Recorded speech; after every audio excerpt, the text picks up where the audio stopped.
आखिर कैसे भारतीय सेना के एक जासूस ने पहलगाम में हुई दुखद घटना का आतंकियों से बदला लिया, और बदला भी ऐसा कि किसी को कानो कान खबर तक नहीं हुई। कैसे भारत का एक जासूस पाकिस्तान आर्मी के जनरल के घर में नौकरी करने लगा, वो भी अपना भेष बदलकर, और उसने नौकरी करते करते कुछ ऐसा किया जिसे देखकर पूरे पाकिस्तान के होश उड़ गए। पूरी कहानी आपको सुनाएंगे, पर दोस्तों उससे पहले अगर आप भी चाहते हैं कि देश के दुश्मनों को हमारी एकता का पता लगे तो वीडियो को लाइक करके कमेंट बॉक्स में जय हिंद जरूर लिखिए। आइए जानते हैं पूरी कहानी। जम्मू कश्मीर का शांत और सुरम्य इलाका पहलगाम, जो अब तक केवल अपने खूबसूरत नजारों, बहते झरनों और धार्मिक पर्यटन के लिए पहचाना जाता था, एक भयंकर त्रासदी का गवाह बन गया। यह वही जगह थी जहां लोग छुट्टियों में सुकून ढूंढने आते थे, जहां हर सुबह पक्षियों की चहचहाहट और नदियों की कलकल से होती थी। लेकिन उस दिन कुछ ऐसा हुआ जिसने पूरे इलाके की रूह को झकझोर दिया। कुछ संदिग्ध लोग नियंत्रण रेखा पार करके भारत में दाखिल हुए। वे एक स्थान पर पहुंचे और वहां उन्होंने ऐसी दरिंदगी की जिसकी कल्पना किसी ने नहीं की थी। यह एक ऐसा क्षण था जो न सिर्फ पहलगाम बल्कि पूरे भारत के लिए दर्द और गुस्से का कारण बना। स्थानीय लोग सदमे में थे। कई परिवारों ने अपनों को खो दिया था। गांव के प्रधान ने कहा, हमने कभी सोचा भी नहीं था कि हमारे शांत गांव में ऐसा दिन भी देखना पड़ेगा। घटना के बाद मीडिया चैनल्स पर ब्रेकिंग न्यूज की बाढ़ आ गई। टीवी स्क्रीन पर चलती हेडलाइंस ने हर दर्शक को भावुक और आक्रोशित कर दिया। रातों रात ट्विटर, फेसबुक और सोशल मीडिया पर न्याय की मांग की जाने लगी और लोग कहने लगे कि पाकिस्तान को इसकी सजा जल्द से जल्द दो। हर नागरिक अपनी आवाज उठाने लगा। देश भर में मोमबत्ती मार्च निकाले गए। दिल्ली, मुंबई, लखनऊ से लेकर चेन्नई तक लोग सड़कों पर थे। ये सिर्फ गुस्से का नहीं, एकजुटता का संकेत था। सरकार ने तुरंत उच्च स्तरीय बैठक बुलाई। राष्ट्रीय सुरक्षा सलाहकार, रॉ प्रमुख और सेना प्रमुख सभी उपस्थित थे। प्रारंभिक जांच में यह साफ हुआ कि हमला योजनाबद्ध था और हमलावर पाकिस्तान से संचालित किए गए नेटवर्क से जुड़े थे। यह तथ्य और भी अधिक गंभीर था। अब सवाल यह था कि भारत कैसे प्रतिक्रिया देगा। एक ओर जनभावनाएं उग्र थीं, लोग प्रत्यक्ष कार्रवाई चाहते थे। वहीं दूसरी ओर सरकार को अंतर्राष्ट्रीय कूटनीति और सीमा पर शांति का भी ध्यान रखना था। युद्ध एक विकल्प हो सकता था, लेकिन इससे क्षेत्रीय स्थिरता को खतरा होता। इसलिए एक चुपचाप लेकिन बेहद असरदार योजना पर काम शुरू हुआ। एक गुप्त मिशन जिसका उद्देश्य केवल जवाब देना नहीं बल्कि दुश्मन की जड़ों तक पहुंचकर सच्चाई उजागर करना था। इस खास मिशन के लिए चुना गया भारत का सबसे कुशल और बहुरूपिया जासूस शौर्यवीर। शौर्य की नियुक्ति कोई सामान्य फैसला नहीं था। यह एक रणनीतिक चाल थी। उनकी पहचान गुप्त थी, लेकिन काम ऐसा कि दुश्मन को भनक भी न लगे। शौर्य को बुलाया गया। उन्होंने बिना किसी हिचकिचाहट के कहा, देश का दर्द मेरा दर्द है, मैं तैयार हूँ। और इसी के साथ शुरू हुआ एक ऐसा मिशन जिसकी गूंज दोनों देशों की सीमाओं के पार सुनाई देने वाली थी। किसी भी देश की सुरक्षा नीति का सबसे गोपनीय चेहरा होते हैं उसके गुप्तचर यानी जासूस, और भारत के पास था शौर्यवीर। एक ऐसा नाम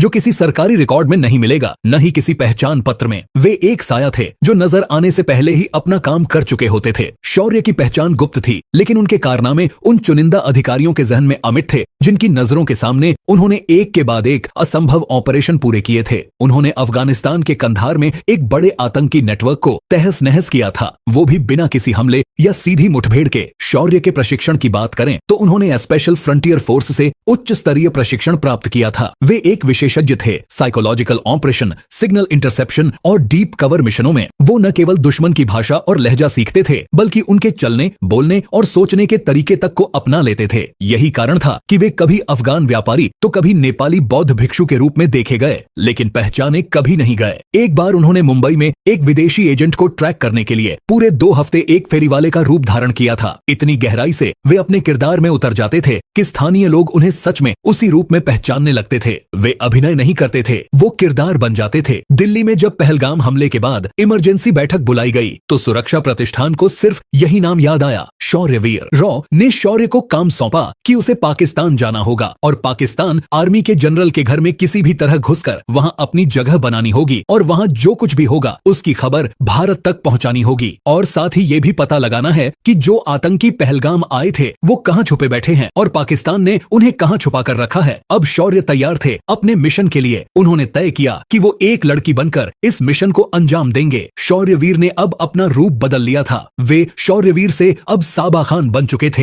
एक सलीकेदार, मर्यादित और चुपचाप रहने वाली पाकिस्तानी घरेलू कामवाली। उनके इस रूप में इतनी बारीकी और सच्चाई थी कि एक बार देखने पर कोई अंदाजा भी नहीं लगा सकता था कि उनके पीछे भारत का सबसे तेज और चालाक जासूस छिपा है। लाहौर पहुंचते ही उन्होंने सबसे पहले स्थानीय बोलचाल की लहजे को पूरी तरह आत्मसात किया। चेहरे पर हल्की मुस्कान, नजरों में झिझक और चाल में ग्रामीण विनम्रता लिए वे जनरल अकरम के आलीशान बंगले पर पहुंचे। बहाना था नौकरी की तलाश। जनरल की पत्नी को उनके व्यवहार में वह नर्म नरमपन और सादगी नजर आई जिसकी वह तलाश कर रही थीं। साबा को यानी भारतीय जासूस शौर्यवीर को उसी दिन से काम पर रख लिया गया, लेकिन शौर्य जानते थे यह सिर्फ शुरुआत थी। उनके लिए असली चुनौती थी विश्वास जीतना, अपने चारों ओर की हर गतिविधि को समझना और बिना शक के सूचना भारत भेजना। जनरल अकरम के बंगले के भीतर एक सख्त अनुशासन का माहौल था। जनरल अकरम एक कट्टर अनुशासन प्रिय अधिकारी था। वो अपने आसपास किसी भी अनजान को बर्दाश्त नहीं करता था। शौर्य को हर पल सावधानी बरतनी पड़ रही थी। हर शब्द, हर हाव भाव नपातुला होना चाहिए था। अगर वो यहाँ पकड़ा जाएगा तो पूरा मिशन फेल हो जाएगा। पहले दिन उन्होंने केवल सुनना चुना। जब जनरल की गाड़ी आती थी वे फर्श पर झुककर पैर छूने की मुद्रा में आ जाती जिससे नजर न मिले। रसोई में रहकर उन्होंने मेहमानों की बातों पर ध्यान देना शुरू किया। उन्हें जल्दी ही समझ में आ गया कि इस घर में केवल राजनीति नहीं रणनीति भी बनती है। शौर्य ने सबसे पहले घर के कमरे और उनमें लगे कैमरों, माइक्रोफोन और आने जाने के रास्तों को अपने मन में मैप किया। उन्हें समझ में आ गया कि कौन सा दरवाजा किस समय खुलता है, किस कमरे में कब बैठक होती है और किस वक्त जनरल अकेले होता है। अपने इस भेष में रहकर उन्होंने कई छोटी सूचनाएं भारत भेजी। जनरल की मीटिंग्स का शेड्यूल, नए सैन्य ट्रांसफर और कुछ संदिग्ध नाम जो लगातार चर्चा में थे।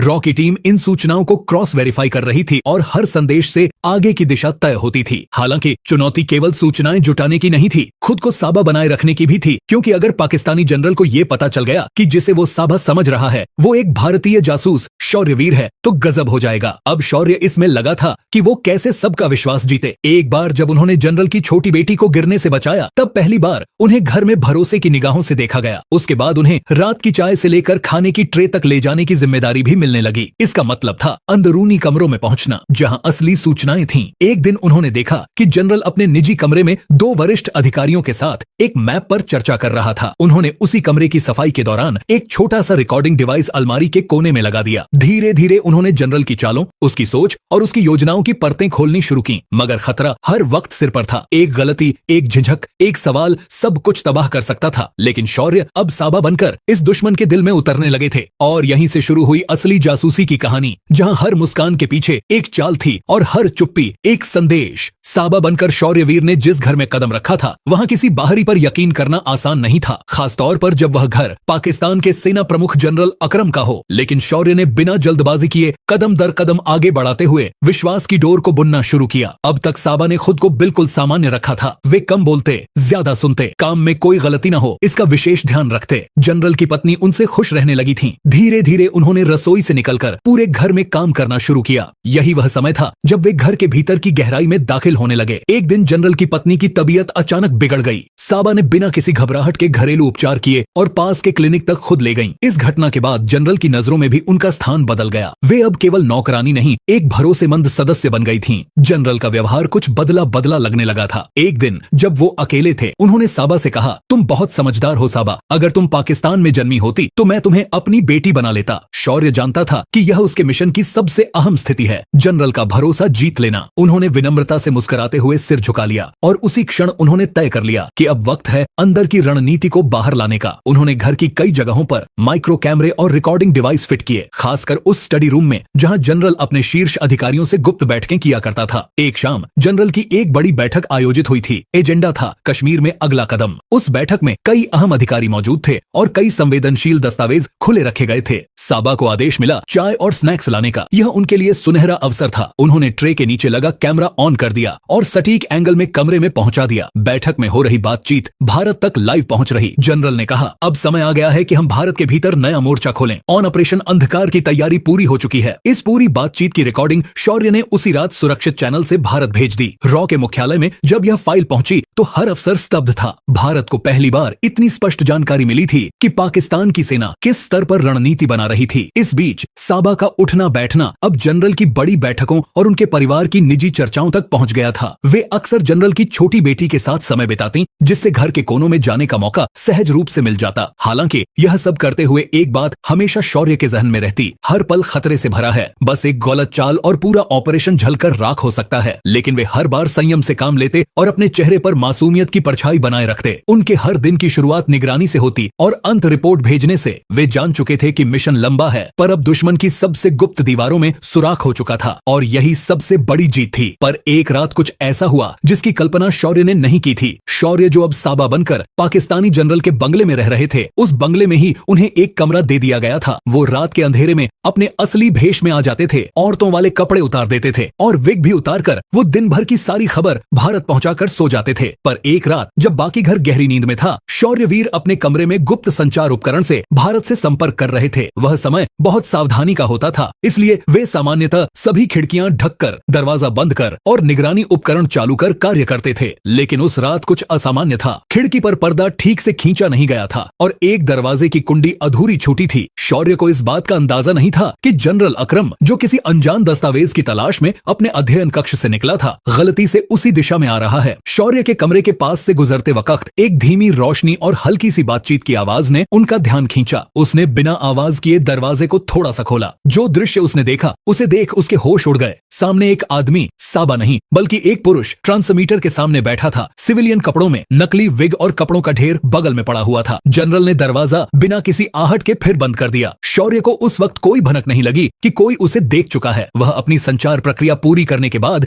जल्द ही फिर से साबा के रूप में बदल गए और सो गए। अगले दिन जनरल ने बिना कुछ कहे पूरे घर की सुरक्षा बढ़ा दी। उसने कैमरे बदलवाए, स्टाफ में फेरबदल किया और खुद पूरी तरह सतर्क हो गया। लेकिन उसने किसी को नहीं बताया कि उसने क्या देखा, क्योंकि वो इस रहस्य को पकड़कर उसकी तह तक जाना चाहता था। इस बीच शौर्य को यह जरूर महसूस हुआ कि घर का माहौल बदल गया है, लेकिन उन्होंने इसे सामान्य सुरक्षा अभ्यास समझा। जब उन्हें बताया गया कि जनरल की बेटी की तबीयत खराब है और उन्हें घर से बाहर न निकलने का निर्देश है, तो उन्होंने इस पर शक नहीं किया। पर जैसे जैसे दिन बीते, उन्हें लगने लगा कि कुछ तो गलत है। निगाहें अब ज्यादा महसूस होने लगी थीं। कुछ नौकर अचानक हट गए थे और कुछ नए चेहरे दिखने लगे थे। कैमरों का एंगल भी थोड़ा अलग लग रहा था। शौर्य ने तुरंत स्थिति की गंभीरता को भांप लिया। उन्होंने उसी रात एक विशेष एन्क्रिप्टेड संदेश भारत भेजा। स्थिति नियंत्रित से बाहर जा रही है, समर्थन की तत्काल आवश्यकता है, सुरंग निर्माण एकमात्र रास्ता है। भारत में यह संदेश मिलते ही हलचल मच गई। रक्षा मंत्रालय में तत्काल बैठक हुई और तय किया गया कि अब यह सिर्फ निगरानी नहीं, बचाव और कार्रवाई का मिशन बन चुका है। जनरल अब अपने जाल को धीरे धीरे कस रहा था, लेकिन उसे यह नहीं पता था कि जिसे वो शिकार समझ रहा है, वह खुद ही शिकारी है और पूरी तैयारी के साथ नया दांव खेलने वाला है। शौर्य अब अपने मिशन के अगले चरण के लिए तैयार हो चुके थे। भारत के लिए अब वक्त था प्रत्यक्ष हस्तक्षेप का। शौर्यवीर द्वारा भेजे गए आपातकालीन संदेश ने पूरे सुरक्षा तंत्र को हिलाकर रख दिया था। संदेश स्पष्ट था,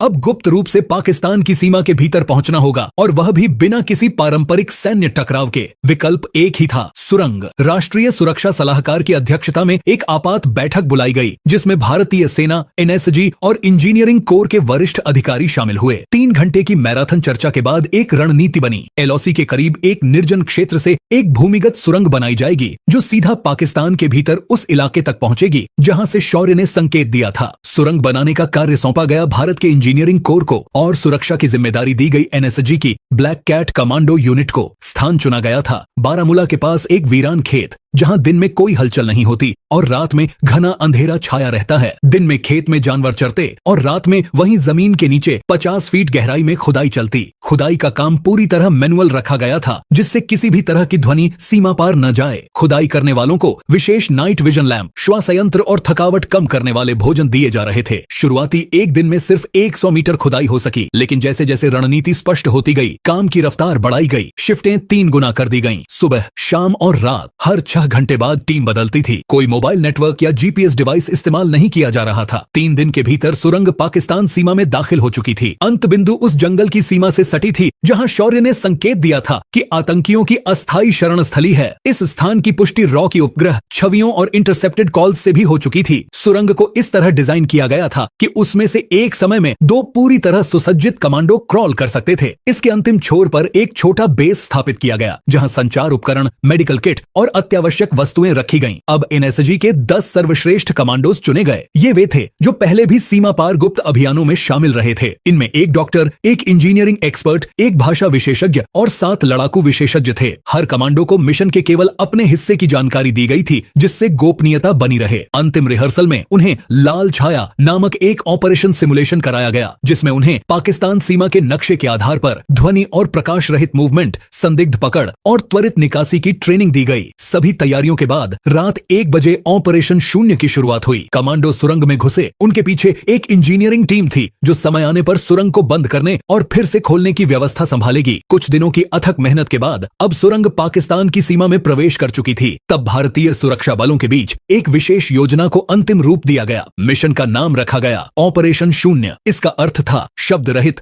आक्रमण रहित, लेकिन असरदार प्रवेश। शौर्यवीर ने भारत को जो सूचनाएं भेजी थीं, उनसे यह स्पष्ट था कि रावलपिंडी के बाहरी इलाके में एक फार्म हाउस है जहां पाकिस्तानी सैन्य खुफिया के संरक्षण में आतंकियों को अस्थायी रूप से छिपाया गया है। ये जगह पाकिस्तानी आर्मी जनरल के बंगले के पास ही थी। वहां वे अगली घातक योजना पर काम कर रहे थे। कमांडो दस्ते ने रात के अंधेरे में सुरंग से प्रवेश किया। पूरी टीम ने विशेष ब्लैक ऑप्स यूनिफॉर्म पहन रखी थी जिसमें किसी प्रकार की आवाज या प्रकाश नहीं होता। उनके पास नवीनतम रडार प्रूफ हेलमेट, लो लाइट कैमरा और चुपचाप काम करने वाले हथियार थे। सुरंग का अंतिम सिरा फार्म हाउस से करीब 300 मीटर दूर एक सूखे नाले में खुलता था। वहां पहुंचते ही दस्ते ने 3 भागों में खुद को बांटा। पहला समूह निगरानी में, दूसरा घुसपैठ के लिए और तीसरा बैकअप। इस बीच शौर्यवीर ने अपने पिछले संपर्क के माध्यम से बताया कि फार्म हाउस में 6 से 7 संदिग्ध मौजूद हैं, जिनमें से 2 प्रमुख साजिशकर्ता हैं। उन्होंने एक खास खिड़की और समय भी बताया जब सभी मुख्य लोग एक ही कमरे में होते हैं। कमांडो दल ने फार्म हाउस की रसोई से जुड़ी बैकडोर एंट्री को चुना। वहां गश्ती पर तैनात 2 सुरक्षा कर्मी थे जिन्हें चुपचाप नींद की गैस से निष्क्रिय किया गया। इसके बाद एक एक कर कमांडोज भीतर दाखिल होने लगे। कमरे के भीतर हल्की रोशनी थी और कुछ संदिग्ध लोग टेबल पर मैप और फाइल्स फैलाकर बातें कर रहे थे। तभी एक सिग्नल मिला, धुआं छोड़ो। एक विशेष धुआं छोड़ा गया जिसमें नींद लाने वाला रसायन मिला था। कुछ ही मिनटों में पूरा कमरा अंधकारमय हो गया और उसमें मौजूद सभी लोग अपनी कुर्सियों से गिरने लगे। कमांडो दस्ते ने तुरंत प्रवेश कर एक एक को सुरक्षित रूप से नियंत्रित किया। उनके हथियार हटा लिए गए, आंखों पर पट्टियां बांधी गईं और हाथ बांध दिए गए। पूरी कार्रवाई में सिर्फ 8 मिनट लगे, बिना एक भी गोली चलाए। कमरे में मिले दस्तावेज, इलेक्ट्रॉनिक उपकरण और एक लैपटॉप को भी जब्त किया गया। सब कुछ पैक कर सुरंग के रास्ते भारत लाने की तैयारी शुरू हो गई। सफलता की पुष्टि होते ही शौर्य ने भारत को अंतिम संदेश भेजा, लक्ष्य सुरक्षित, वापसी की तैयारी शुरू। और फिर ऑपरेशन शून्य का सबसे अहम हिस्सा शुरू हुआ, चुपचाप वापसी। ऑपरेशन शून्य की सफलता के बाद अब सबसे संवेदनशील चरण सामने था। कैसे आतंकियों और जब्त किए गए साक्ष्यों को बिना किसी शोर शराबे के भारत लाया जाए। यह काम सिर्फ फिजिकल ट्रांसपोर्ट का नहीं था, यह एक मनोवैज्ञानिक युद्ध का हिस्सा भी था। कमांडोज को आदेश मिला कि वापसी उसी सुरंग से करनी है जिससे वे आए थे। एक एक करके आतंकियों को होश में लाया गया। उनके हाथ पांव बांधे गए, आंखों पर पट्टियां और मुंह पर विशेष ध्वनि अवरोधक मास्क लगाए गए ताकि वे न तो देख सकें और न ही चिल्ला सकें। शौर्यवीर सबसे अंत में सुरंग में प्रवेश करने वाले थे। वे पूरे ऑपरेशन की निगरानी करते रहे। हर कमांडो को अपने साथ एक एक संदिग्ध सौंपा गया और बेहद धीमे गति से पूरी सावधानी के साथ वापसी शुरू हुई। सुरंग के भीतर गहन सन्नाटा था। सिर्फ कमांडो के जूतों की मध्यम आहट और एक अनकहा तनाव। 3 किलोमीटर लंबी सुरंग को पार करने में लगभग 2 घंटे लगे। रास्ते में बार बार रुकना पड़ता